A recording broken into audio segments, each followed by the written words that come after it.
La rééducation périnéale, de quoi s'agit-il?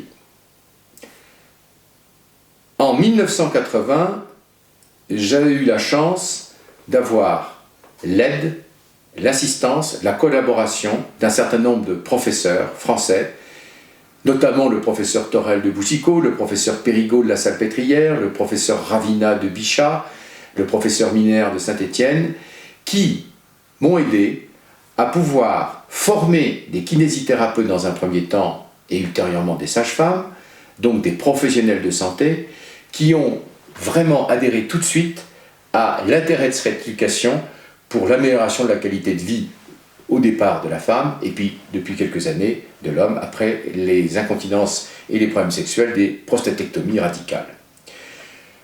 Cette rééducation a été prise en charge en 1985 par le décret du 20 août 1985 où nous avons pu donner un acte remboursé par la sécurité sociale, puis est arrivé les séances de rééducation postnatale et il faut savoir que la France est leader mondial de la rééducation périnale. C'est le pays numéro 1 de loin dans la prise en charge par la rééducation.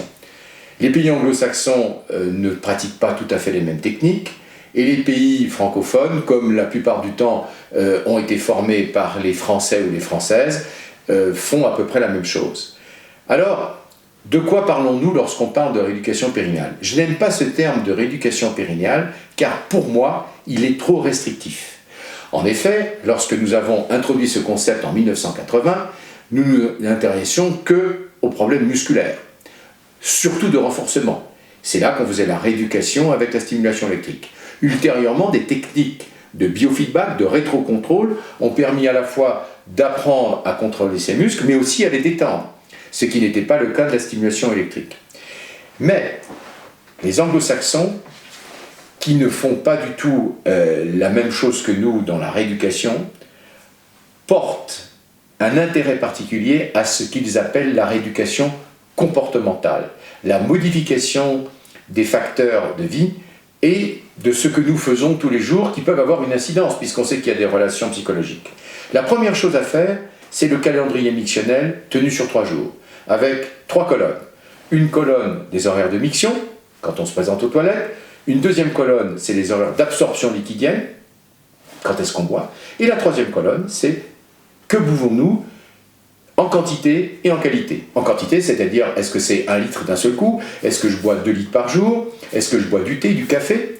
Parce qu'on sait qu'il existe un excitant de la vessie, la caféine, notamment dans le thé, le café, les agrumes, tout ceci est donc un facteur important. Donc traiter une patiente en lui faisant une rééducation périnéale sans savoir qu'elle boit 2 litres par jour, notamment 1 litre de thé le matin, est complètement aberrant. Donc la rééducation comportementale à partir d'un calendrier mictionnel est donc fondamentale et devrait faire partie de l'arsenal thérapeutique.